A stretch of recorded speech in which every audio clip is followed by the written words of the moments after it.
জন্য রহমত, সালাফ খানের জন্য রহমত। কিন্তু এমন নাই যে সালাফ খানকে সাফাত করবে, আমার নবী উম্মত উম্মতীদেরকে সাফাত করবে। জোরে বলি নবীর কলমা পড়ে, নবীকে মানে, নবীর দরুদ পড়ে। ইসলামে নবীকে মান্যওয়ালা দুনিয়াতে বহু আছে, শুধু আপনাদের ভারতবর্ষ নয়, সারা জগতে, পৃথিবীর মধ্যে, সারা দুনিয়াতে আমার নবীকে মানে। যদি কেউ বলে যে আমি নবীকে মানি না, ইমান থেকে খারেজ হয়ে যাবে, বরবাদ হয়ে যাবে, ধ্বংস হয়ে যাবে। যদি একটা ঘরের উপরে উঠেন, আপনি সুন্দর করে ছাদ বানিয়েছেন, বিনা সিঁড়িতে উঠা যায় না, তদ্রূপ আমার নবী ছাড়া জান্নাতে যাওয়া যায় না। আমার নবী হচ্ছেন মূল, আমার নবী হচ্ছেন মুহাম্মদ রাসূল। জোরে বলি আমার নবী পাক সাল্লাল্লাহু আলাইহি ওয়াসাল্লাম সমস্ত নবীদের নবী।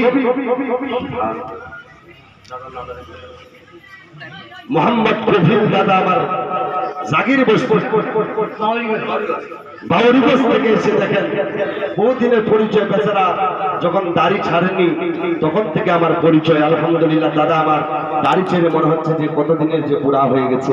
আল্লাহ পাক এখনো তিনার শরীর স্বাস্থ্য ভালো রেখেছে।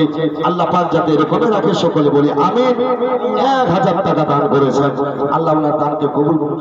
আমিন। আরেকজন চাচা সুবহানাল্লাহ, মাশাআল্লাহ 250 টাকা দান করেছেন, আল্লাহ ইনারও দান কবুল করে। সকলে বলি আমিন। দানের দিকে যাচ্ছে না, একটু শুনুন বেরাদার ভাইয়েরা, বন্ধুরা, আল্লাহর হাবিব দো জাহানের বাদশা আকা রহমাতুল লিল আলামিন কে বাবা সবাই চিনে, কিন্তু আবু জাহেল চিনতে পারেননি। আমার নবী পাক দ্বীন ইসলাম প্রচার করার জন্য যখন তায়েফের দিকে রওনা হয়ে গেল, আমার নবী পাক সাল্লাল্লাহু আলাইহি ওয়াসাল্লাম যেমনি রওনা হয়, আবু জাহেল কিছু দোরাচরদের বলতে লাগলো, শোনো শোনো শোনো শোনো, মুহাম্মদ আমার ভাতিজা যদি তায়েফবাসীর কাছে আসে আর দ্বীন ইসলাম প্রচার করতে আসে, কলমা প্রচার করার জন্য আসে, তাহলে তোমরা তাকে ধরবে, তাকে তোমরা মারবে, তাকে তোমরা সাজা দিবে, সে যেন দ্বীন ইসলাম প্রচার করতে না পারে। এ আব্বা জানেরা, আমার মা জননেরা, শুনে যান, রাত্রে বেলা মা আমার নবী রাহমাতুল লিল আলামিন দ্বীন ইসলাম প্রচার করার দ্বীন ইসলাম প্রচার করার জন্য আমার নবী রাহমাতুল লিল আলামিন চলে যাচ্ছেন বাবা তায়েব নগরে। কিন্তু তায়েববাসীরা সবাই যেন ক্ষুব্ধ হয়ে যায়। আমার নবী যেমনি তায়েব নগরে গেল, সাথে সাথে আমার নবীকে দেখার পর ছোট্ট ছোট্ট বাচ্চারা যেন পাথর মারতে লাগলো, কেউ নিজের আঘাত করতে লাগলো, কেউ শরীরে বিতঘাত করতে লাগলো।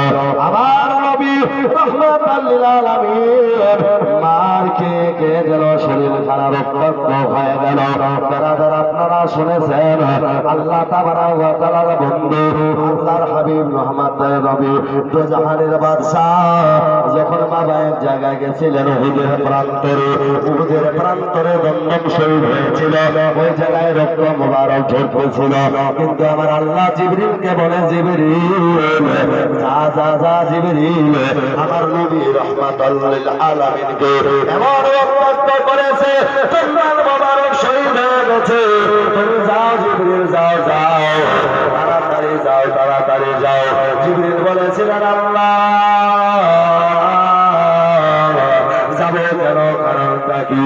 আল্লাহ বলে, জিবরিল আমার নবীর ওই রক্ত মোবারক ঝরতেছে, যদি একটা ফোঁটা রক্ত জমিনে পড়ে যায়, আমি তো জমি খানা তাম্বা তাম্বা করে দেব, কোনদিন আর ফসল হবে না, ফল হবে না, আবাদ হবে না। জিবরিল দৌড়ে গিয়ে যেন আমার নবী রাহমাতুল লিল আলামিনের মুখ মোবারকের দিকে যেন হাত পাতিয়ে রাখলো, বাবা একটু রক্ত মোবারক জমিনে পড়তে দিল না। জোরে বলি আমার নবীর রক্ত মোবারক, খুন মোবারককে মোবারক বলা হয়, হাত মোবারককে মোবারক বলা হয়, চক্ষু মোবারককে চক্ষু মোবারক বলা হয়। এমনকি বাবা চুলকে চুল মোবারক বলা হয়, হাতকে হাত মোবারক বলা হয়, আমার নবীর সর্ব অঙ্গটাই মোবারক। আর এমন একজন মানুষ আছে বলে নবী আমার মতো, নাউজুবিল্লাহ। আমার নবী যখন পায়খানা করত, আমার নবী মুবারক নবী মুস্তাফা সাল্লাল্লাহু আলাইহি ওয়াসাল্লামের পায়খানা থেকে বাবা মুশকে আম্বারের মতো খুশবু আসতো, পেশাব মুবারক থেকে খুশবু আসতো। কিন্তু বেরাদার, আমরা পায়খানা করলে কুত্তা পর্যন্ত দূরে চলে যায়, কুত্তা পর্যন্ত দূরে চলে যায়। আর বলে নবী আমার মতো, নাউজুবিল্লাহ। বেরাদার, নবী আমার চলে গেলেন তায়েফের জমিনে, যেমনি আঘাত করল মুসলমান। কে এমন একজন সাহাবী